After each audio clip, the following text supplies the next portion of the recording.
What it do, YouTube? D.M.W. Autos here with another banger. Today we got a 2012 Ford Mustang GT. We'll be replacing this screen with a 9.7-inch touchscreen, getting rid of all the buttons. So the tools we'll need are a Phillips head screwdriver, a 932 socket, and some panel removal tools. So let's get straight into it. All right, so the first step is to remove the shifter trim.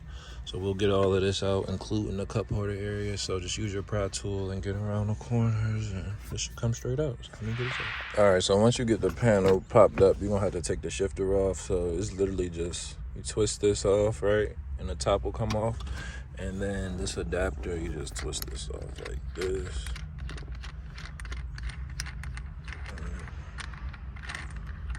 That'll come off. And then that should allow you to bring the whole panel up. It was a connection here for the button, so I unplugged that already right there. And then we got to unplug these, and we'll have this out the way. So let me do that. All right, get that out the way. It was one cable I didn't disconnect, so I just pulled it off to the side. Now we're going to get to these 932s at the bottom. So let's take those off and go to the next. All right, so once you get the 932s removed at the bottom, you just pry around the edges. This will come off just like that. Then you got two connections in the back you'll have to unhook, and then it is four more yep, so it's four more screws you gotta 932s you gotta remove for the screen. And I think we'll be taking, I don't know if we'll take the DVD player out or not, but I will let you all know in a minute. But those are 932. It's only two screws for those also. But let me take this out and move on to the next. All right, with the screws removed, the screen comes out just like that. Two connections in the back. Get those unplugged and we'll have it out.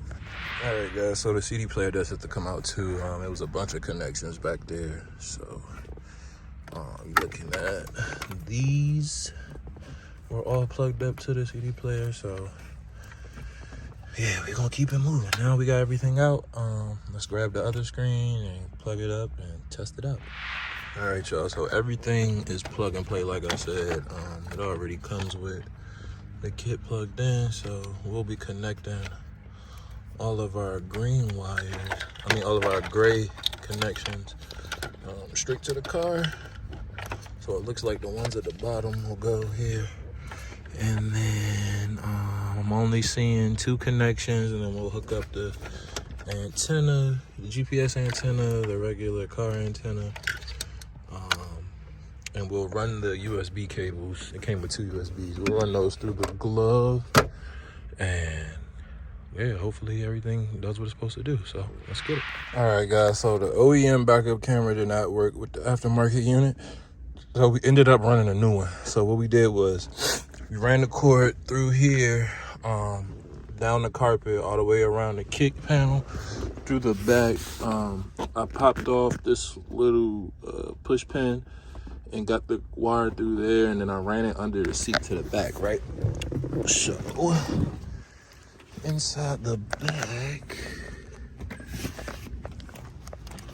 back, what we did was, as you can see the cameras here, we drilled a hole under the camera and went through the bumper to the back, and we hooked it up there. So as far as wiring, right, instead of pulling power from the backup camera, the backup light, what we did, we just, since this unit was plug and play and it has a CAN bus decoder, it knows when the car's in reverse, and that signal is also a 12-volt signal. So what we did was, the camera wire, we tapped that into the brown wire that comes from the radio, which is the signal for the reverse, and that gave us our power. So on the back side, I'll show you how we hook that. All right, so it's actually put back together, but basically what we did, right, this camera comes with a power cord and a video cord, similar to something like this. So what you do is, you plug your power cord in, right, and then you're gonna tap the positive wire from the power cord you're gonna connect that to the red lead coming from the RCA cable, right? And that will take the power from the front to the back and power the camera, and that's how we got the power. So just remember that. Instead of trying to find its own power source for this, like I said, we wired the first lead at the front to the brown wire, which gave us power, and then we hooked the power cable in and plugged the positive wire to the red wire coming from the video lead, and that gave us the power that we needed to power the camera on in reverse. So grounding, you can just ground it to any metal. It's a bunch of grounds back there, but that's how we got that working. So now we can put the radio back in. She should be good.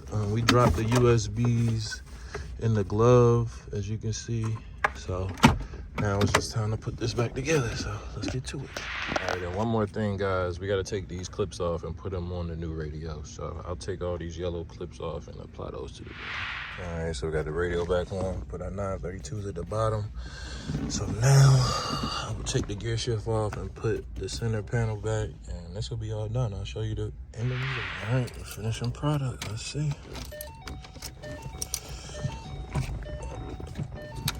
As you can see, it shows both doors open. Both started.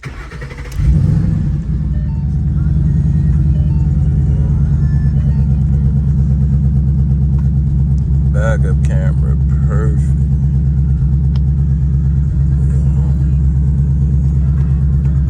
AC controls working nice. As you can see. Yeah, it's in Celsius, but we'll get that switched over. Bunch of cool apps on here. CarPlay, Spotify. Yep. So A1. And that's all she wrote. Thanks for liking, comment, subscribe, tune in, and we'll be back for another one.